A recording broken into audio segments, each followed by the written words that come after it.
ఇండియాలోనే #1 varicose veins hospital Avis vascular centre. నమస్కారం ప్రేక్షకులందరికీ వినాయక చవితి శుభాకాంక్షలు.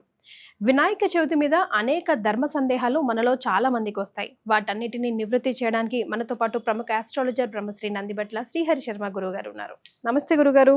వాగర్థావివ సంపృక్తౌ వాగర్థ ప్రతిపత్తయే జగతః పితరౌ వందే పార్వతీ పరమేశ్వరౌ. ఆదిత్యాయ చ సోమాయ మంగళాయ బుధాయ చ గురు శుక్ర శనిభ్యశ్చ రాహవే కేతవే నమః. శృంగేరి జగద్గురు పీఠాధిపతులకి కంచి పీఠాధిపతులకి నమస్కారములు తెలియజేసుకుంటూ కార్యక్రమాన్ని ప్రారంభిద్దాం. గురుగారు, వినాయక చవితి శుభాకాంక్షలు అండి. మీకు వీక్షించేటువంటి మన సుమన్ టీవీ ప్రేక్షకులకు అందరికీ కూడా వినాయక చవితి శుభాకాంక్షలు. గురుగారు, అనేక సమస్యల వల్ల, కారణాల వల్ల, ముఖ్యంగా ఆడవాళ్ళ సమస్యల వల్ల ఒకవేళ ఆ రోజు పూజ చేసుకోలేకపోతే, గణపతిని ప్రతిష్ఠించలేకపోతే ప్రత్యామ్నాయ మార్గాలు ఏమైనా ఉన్నాయా? మళ్ళీ ఏ రోజు చేసుకోవాలి అని అంటారు? అవును, చాలామందికి సందేహం ఉంటుందమ్మా. ఏంటనంటే కొంతమంది ఆడవాళ్ళకి ఋతుక్రమ ప్రభావం వలన చేసుకోలేరు. కొంతమంది ఆ రోజున ఎక్కడో ట్రావెలింగ్లో ఉంటుంటారు. అందరూ ఇంట్లో ఉండాలని నియమం లేదు కదా, అయ్యో చేసుకోలేకపోయామనే బాధ. కొంతమంది కారణాల వల్ల కొంతమందికి ఏంటంటే బంధువులు చనిపోయి ఉంటారు. బంధువులు చనిపోయిన తర్వాత అంటే రక్త సంబంధీకులు, ఇటు 7 తరాలు అటు 3 తరాలు ఉన్నప్పుడు భార్య తరపున పోయిన వాళ్ళైతే 3 రోజులు, భర్త తరపున పోయిన వాళ్ళైతే 11 రోజుల పాటు మైల ఉండాలి. ఈ మైలలో వినాయక చవితి వస్తుంది. కాబట్టి ఈ మైల ఉండడం వల్ల చేసుకోలేకపోయామే అనే బాధ చాలా మందికి ఉంటుంది. మరి ఈ వినాయక చవితి పూజా విధానాన్ని మనం చేసుకోలేకపోయాం, ఈ సంవత్సరం ఇంతేనా అని ఆలోచించే వాళ్ళు ఉంటారు. దానికి ప్రత్యామ్నాయ మార్గం ఉందంటే ఖచ్చితంగా మనకు శాస్త్ర ప్రకారం ఉన్నది. వీక్షించేటువంటి ప్రేక్షకులు గమనించాల్సినటువంటిది, ఈ భాద్రపద పౌర్ణమి సెప్టెంబర్ 7వ తారీఖు రోజున ఈ రాహుగ్రస్త చంద్రగ్రహణము శతభిష మరియు పూర్వభాద్ర నక్షత్రంలో సంభవిస్తుంది. కాబట్టి ప్రధానంగా వృషభ, మిథున, కర్కాటక, సింహ, తుల, వృశ్చిక మరియు మకర సంబంధించి కుంభరాశుల్లో, మీన రాశుల్లో జన్మించినటువంటి వాళ్ళకి ఈ సంబంధించినటువంటి దోష ప్రభావం ఎక్కువగా ఉంటుంది. కాబట్టి ఈ గ్రహణ దోష నివారణ పూజలు, హోమాలు అనేటువంటివి మన పీఠం ఆధ్వర్యంలో 7వ తారీఖు రోజున సాయంకాలం 9 గంటలకి ప్రారంభమవుతుంది.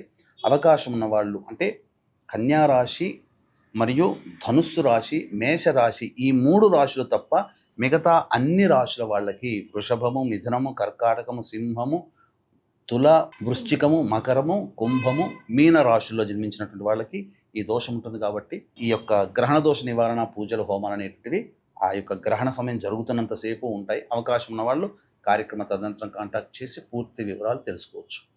అతి సామాన్య మానవుడు కూడా పాల్గొనే విధంగా చెప్పబడింది. కాబట్టి అందరికీ అందుబాటులో ఈ పూజలు అనేటువంటివి ఉంటాయి. ఇది గమనించగలరు. ఇక మనం ఇంతకుముందు చెప్పుకున్నట్టుగా ఇటువంటి సమస్యలు ఉన్న వాళ్ళకి శాస్త్రం ఏం చెప్పబడిందంటే, పౌర్ణమి తర్వాత ప్రతి నెల సంకష్టహర చతుర్థి వస్తుంది కదమ్మా, ఆ సంకష్టహర చతుర్థి రోజున ఈ వినాయక చవితి వ్రతాన్ని ఆచరించవచ్చు. ఇది మనకు శాస్త్రంలో చెప్పబడింది. పూర్తిగా ఈ రోజు వినాయక చవితి రోజు ఎలా చేసుకుంటామో అలా చేసుకోవచ్చు. అలాగే చేసుకోవాలి. ఎందుకనంటే ఈ ఋతుక్రమం అయిన తర్వాత 4వ రోజుకి శుద్ధి అవుతారు. కానీ 4వ రోజు ఇంట్లో ఇల్లుని తుడుచుకోవడానికి మాత్రమే, 5వ రోజు మాత్రమే పూజా సంబంధమైనటువంటి వ్రతాల్లో ఉపయోగపడడానికి మనకు ఆస్కారం ఉంటుంది ఆడవాళ్ళకి. కాబట్టి ఈ చెప్పినటువంటి విషయాన్ని దృష్టిలో పెట్టుకొని ఆచరించవచ్చు. ఆ ఒక్క రోజు పెట్టుకొని తీసేస్తే సరిపోతుందా గురుగారు? సంకటహర చతుర్దశి రోజు ఇప్పుడు మనం 3 రాత్రులు 5 రాత్రులను పెట్టుకుంటాం కదా. అసలు వ్రతం అనేటువంటిది, నవరాత్రులు అనేటువంటిది ఆచారంగా ఎక్కడ లేదమ్మా. బాలగంగాధర తిలక్ స్వాతంత్రోద్యమంలో అప్పట్లో అందరూ గుమిగూడితే షూటెడ్ సైట్ ఆర్డర్ ఇచ్చారు అప్పట్లో ఉన్నటువంటి నాయకులు.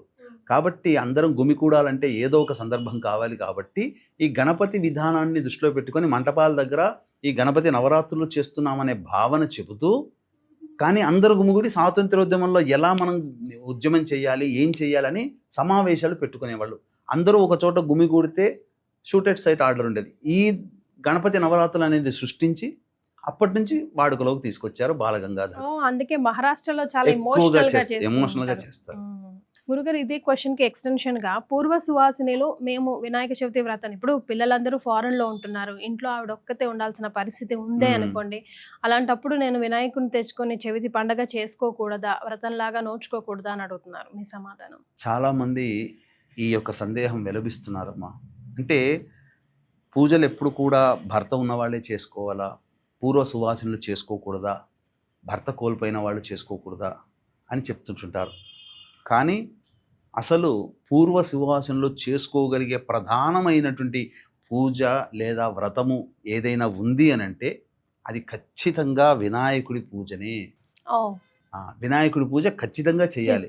ఎందుకనంటే ఈ వినాయకుని యొక్క అనుగ్రహం కలిగితే వచ్చే జన్మలో మళ్ళీ ఇటువంటి జన్మ ఎత్తకుండా సంపూర్ణమైనటువంటి దీర్ఘాయుష్యమంతుడైనటువంటి భర్త కలిగి ఉండి ఎక్కువ సంవత్సరాలు దాంపత్య జీవితంలో ఉండేటువంటి యోగమైనటువంటి జన్మ ఎత్తడానికి ఈ వినాయకుడు అనుగ్రహిస్తాడు. కాబట్టి నిస్సందేహముగా పూర్వ సువాసినులు ఖచ్చితంగా ఏ పూజ చేయకపోయినా పూర్వ సువాసులైన వాళ్ళు ఈ వినాయకుడి పూజ చేయడం వల్ల సంపూర్ణంగా వాళ్ళకి భవిష్యత్తులో ఇట్లాంటి జన్మ అంటూ రాదు.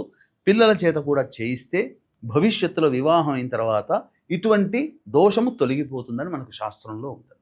సో ఎటువంటి సందేహం కూడా లేదు అందులోని. గురుగారు, పూజా విధానంలో ముఖ్యంగా అట్లీస్ట్ ఇవి చేయండి, మీ దగ్గర ఏం ఉన్నా లేకున్నా ఈ విధి విధానం పాటించండి చాలు, మొత్తం పూజ చేసినంత పుణ్య ఫలితమే మీకు దక్కుతుంది అని చెప్పుకునే దగ్గర ప్రాసెస్ ఏమైనా ఉందా గురుగారు? అంటే సాధారణంగా వినాయకుడి పూజ అన్నప్పుడు కల్పం కొనుక్కుంటారమ్మా. బయట దొరుకుతుంది, 10-20 రూపాయలు పెడితే పుస్తకం దొరుకుతుంది. కానీ ఇక్కడ ఏంటనంటే ఆ పుస్తకం కొనుక్కున్న తర్వాత ఆ పుస్తకం ప్రకారం చేసుకుంటారు. కొన్ని లోపాలు ఉన్నాయి. ఏంటనంటే వినాయకుడికి పూజ చేసినా మొట్టమొదలు మళ్ళీ గణపతికి పూజ చేయాలి. గణపతికి పూజ చేయకుండా మళ్ళీ అదే పుస్తకం ప్రకారం మొత్తం పూజ చేసుకుంటూ పోతే మరి ఆ వినాయకుడి పూజ చేయడానికి కూడా అధికారం లభించాలంటే గణపతికి చేయాలి కదా. కాబట్టి ముందుగా గణపతికి పూజ చేసి ధూపదీప నైవేద్యాలు గణపతికి ఇచ్చి తదనంతరం మనం తెచ్చుకున్నటువంటి ప్రతిమా గణపతి అంటే హరిద్రా గణపతికి ముందు పూజ చేయాలి. తదనంతరం మనం పూజ తెచ్చుకుంటాం కదా ఆ వినాయకుడి ప్రతిమకి మళ్ళీ అప్పుడు వినాయక వ్రతంగా పూజ చేసుకోవాలి. Haridra Ganapati must and should Haridra Ganapati మొట్టమొదలు చేయాలి. అయితే ఇందులో చాలా మందికి తెలియనటువంటిది ఏంటంటే ప్రాణప్రతిష్ఠ అనేటువంటిది ఉండదమ్మా. పుస్తకాలలో ప్రాణప్రతిష్ఠ ఉండదు. ప్రాణప్రతిష్ఠ లేకుండా చేసేటువంటి పూజ ఏం ఫలిస్తుంది? ఇప్పుడు గణపతిని ఆవాహన చేస్తాము. ప్రాణప్రతిష్ఠ అంటే నా పూజ అయ్యేంత వరకు నువ్వు అక్కడ ఆ విధంగా ఉండు స్వామి అని చెప్పి మనం ఆ మిగతా పూజ కొనసాగించాలంటే స్వామి అక్కడ ఉండాలి కదా. స్వామి అంశ, దైవాంశ అక్కడ ఉండాలి కదా. ఆ విధంగా లేనప్పుడు ఏమైపోతుంది? మనం ఆవాహన చేస్తాం, మళ్ళీ వెళ్ళిపోతుంది దైవశక్తి.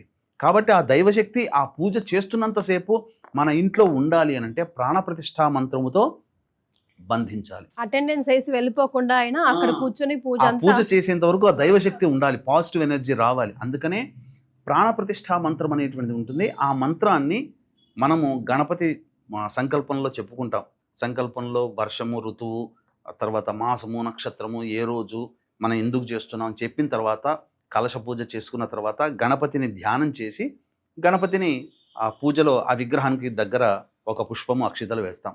తర్వాత వెంబడే అభిషేకం ఇట్లాంటివి కాకుండా ఆ మొట్టమొదలు గణపతి ధ్యానము చేయగానే వెంబడే ప్రాణప్రతిష్ఠా మంత్రం అనేటువంటితో గణపతిని దైవశక్తిని ఆపాలి.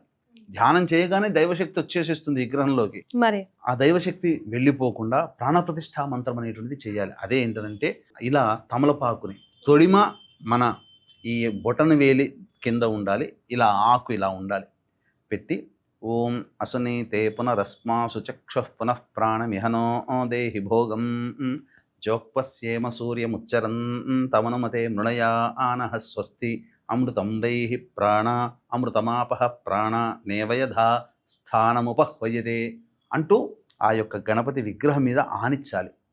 ఆనిచ్చి ఈ మంత్రం చెప్పి ఆనిస్తూ ఉన్నంతసేపు ఈ మంత్రం చెప్పాలి.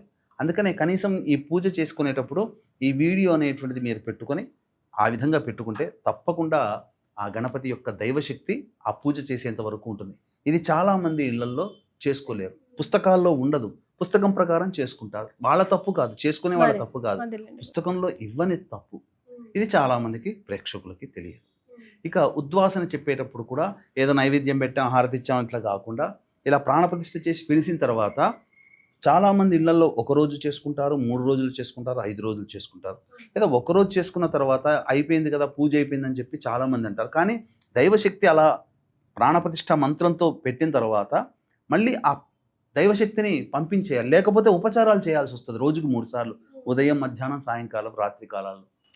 కాబట్టి 1 రోజు చేసుకునే వాళ్ళు ఆ పూజ అయిపోగానే ధూపదీప నైవేద్యాలు ఇవ్వగానే అప్పుడు యజ్ఞేన యజ్ఞమయజంత దేవా తాని ధర్మాణి ప్రథమాన్యాసన్న తే హనాకం మహిమానః సజంతే యత్ర పూర్వే సాధ్యా సంతి దేవాహ అని ఈ యొక్క మంత్రాన్ని చేతిలో అక్షితలు తీసుకొని ఆ స్వామి దగ్గర వేస్తూ ఈ మంత్రం చదువుతూ వేసి అప్పుడు ఓంకారం చెబుతూ ఆ యొక్క విగ్రహాన్ని కదిపితే దైవశక్తి వెళ్ళిపోతుంది. చాలు. ఇది ఒక రోజు చేసుకునే వాళ్ళు ఆ విధంగా చేయాలి. 2 రోజులు 3 రోజులు చేసుకుంటా ఉన్నప్పుడు ప్రతిరోజు త్రికాలాలలో కొద్దిగా అయినా ధూపము దీపం ఉండాలి. నైవేద్యము ప్రతిసారి పెట్టాల్సిందే. 3 పూటలు కూడా. 3 పూటలు అవసరం లేదు, ఒక పూట నైవేద్యం పెడితే చాలు. గురుగారు, ఈరోజు సుమన్ టీవీ ప్రేక్షక లోకం నిజంగా అదృష్టం చేసుకున్నారు. బికాజ్ వినాయక చవితికి సంబంధించిన అనేక ధర్మ సందేహాలకి ఒక వీడియో ద్వారా మీరు నివృత్తి చేసి సమాధానం తెలియజేశారు. ధన్యవాదాలు. సర్వం శ్రీ ఉమామహేశ్వర పరబ్రహ్మార్పణమస్తు.